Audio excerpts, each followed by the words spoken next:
हम दोनों के चेहरे की मुस्कुराहट ही सारी बयां है, कहानी है, सब कुछ सकारात्मक है। समय से सब कुछ आपको चिराग जी बताइए।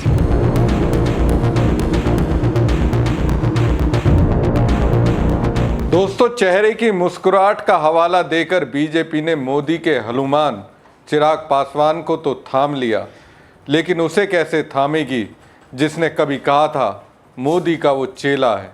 कैसे उनके दिमाग से ये बात निकालेगी। बीजेपी तो कौरव है।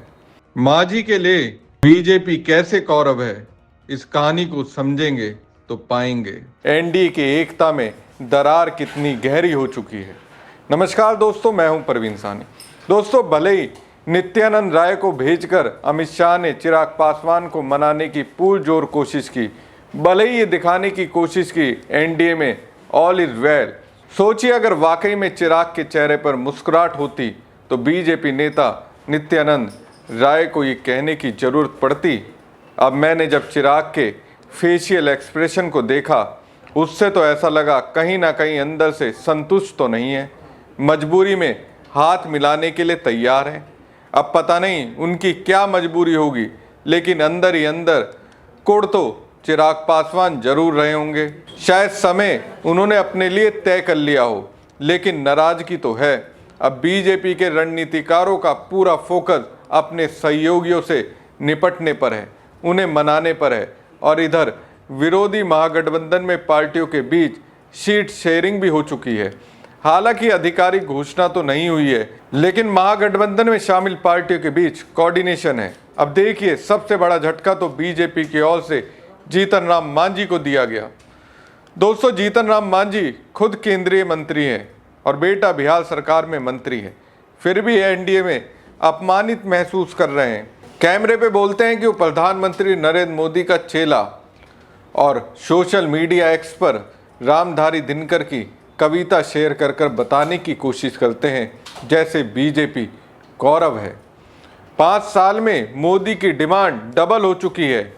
2020 के बिहार विधानसभा चुनाव में मांझी की पार्टी को जितनी सीटें मिली थी, अब उसका डबल चाहते हैं। अपनी दलील मजबूत करने के लिए चिराग पासवान की तरफ इशारा करते हैं और जीतन राम मांझी तत्काल प्रभाव से डिस्क्लेमर भी लगा देते हैं कि उनकी किसी से कोई दुश्मनी नहीं है। अपने मुंह से ही अपने योगदानों की फहरिस्त सुनाते हैं और कहते हैं कि ये सब करने का उनको क्या मिला।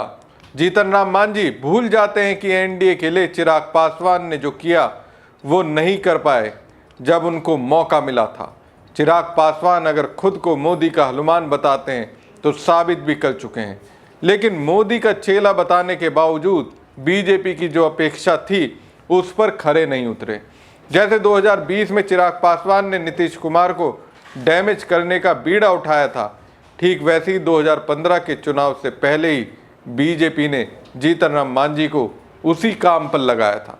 2014 के आम चुनाव के नतीजे आने के बाद जब नीतीश कुमार ने जीतन राम मांझी को अपनी कुर्सी सौंपी थी, उसके बाद वो छोड़ने को तैयार नहीं हो रहे थे। जैसे ही नीतीश कुमार ने शक्ति दिखाई, मैदान छोड़कर भाग खड़े हुए। जब नीतीश कुमार और लालू यादव ने महागठबंधन बनाया था, दूसरी छोर से जीतन राम मांझी हमला बोल रहे थे, लेकिन उससे बीजेपी को कोई मदद नहीं मिल पाई। बीजेपी को हार का मुंह देखना पड़ा था। जीतन राम मांझी बिहार के बड़े दलित नेता बन चुके हैं। कभी वो जेडीयू का दलित चेहरा हुआ करते थे, जो नीतीश कुमार के भरोसेमंद और मददगार साबित हुआ करते थे। नीतीश कुमार की बदौलत ही वो बिहार के मुख्यमंत्री बन पाए। राजनीतिक समीकरण ऐसे बने कि अपनी बिरादरी के बड़े नेता बन गए। जैसे चिराग पासवान अपनी बिरादरी के बड़े नेता हैं। सीट बंटवारे के लिए दबाव बनाने के लिए जीतन राम मांझी चाहे जो पैतरा अपनाए, लेकिन उनकी नाराजगी के कई और भी कारण हैं। चिराग पासवान तो उनको खटक ही रहे हैं। सबसे ज़्यादा आहत वो चुनाव आयोग के व्यवहार से हैं और उसी बात को अपमान बताते हुए सीटों की अपनी डिमांड पूरी कराकर भरपाई करना चाहते हैं।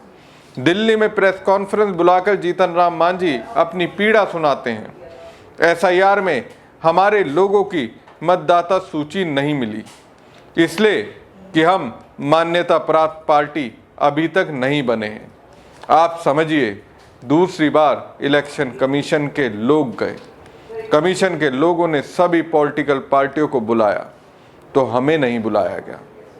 अगर उनकी मांग मान ली जाए तो वो हमेशा के लिए एनडीए के साथ बने रहने के लिए तैयार हैं।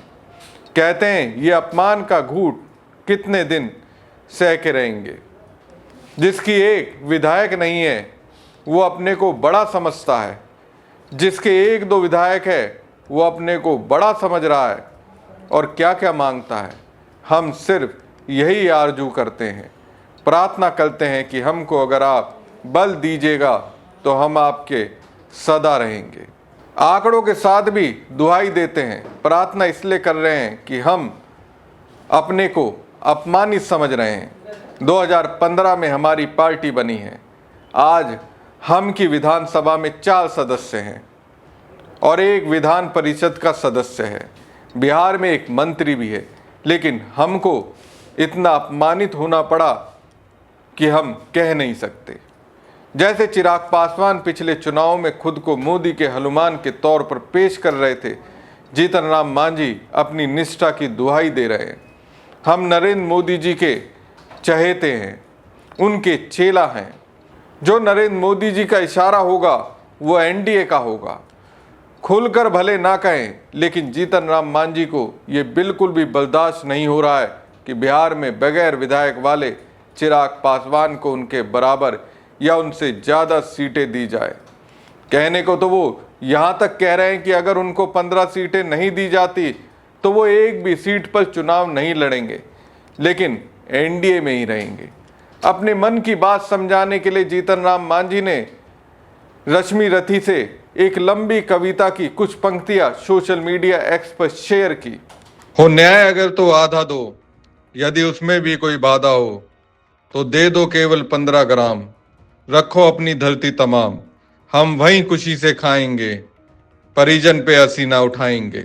राष्ट्र कवि कहे जाने वाले रामधारी सिंह दिनकर की कविता में जीतन राम मांझी ने ज्यों की तो नहीं पेश की है। मांझी ने मन माफिक 2 बदलाव करके पैरोडी बनाई है।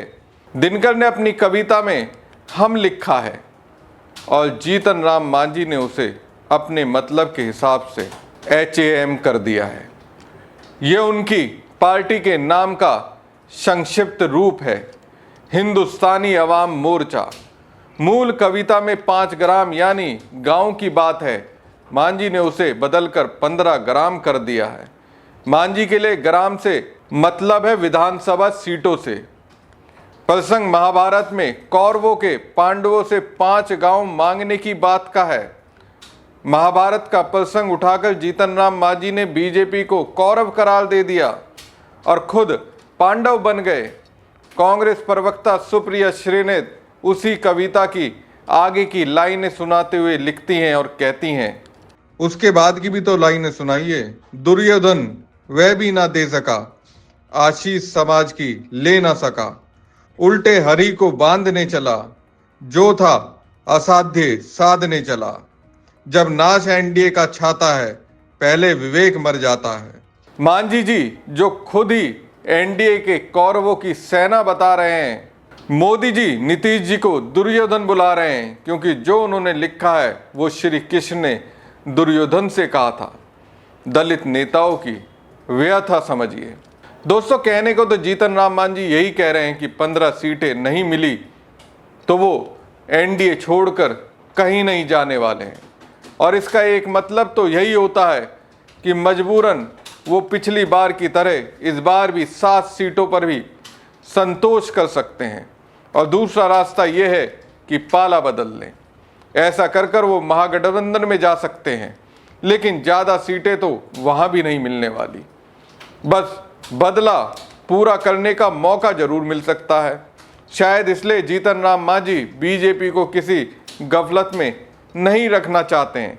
कह रहे हैं हम एनडीए की मदद करेंगे। एक विकल्प हम ये सोचते हैं कि विधानसभा चुनाव में 6% वोट लाना चाहिए। बिहार में 70 से 80 सीटें ऐसी हैं जहां हम 20 से 25 हज़ार वोट ला सकती है। दोस्तों, घाट घाट का पानी तो पी ही चुके हैं। जेडीयू से निकलकर जीतन राम मांझी ने अपनी पार्टी बनाई।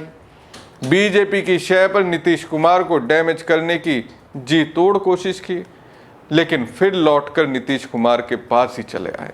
अब जब देख रहे हैं कि नीतीश कुमार से पहले वाली बात नहीं रही, तो खुद को मोदी का चेला बता रहे हैं। एनडीए की सत्ता में नहीं लौटने की सूरत में बेटा का मंत्री पद तो चला जाएगा, लेकिन केंद्र में खुद तो मंत्री बने ही रहेंगे। दोस्तों, अभी के लिए तो मुझे यही लगता है, चिराग और मांझी के लिए बीजेपी कौरव है। हमारी खबर आपको कैसी लगी कमेंट बॉक्स में कमेंट करके जरूर बताएं। साथ ही पेज को ज़्यादा से ज़्यादा लाइक और शेयर कीजिएगा। धन्यवाद।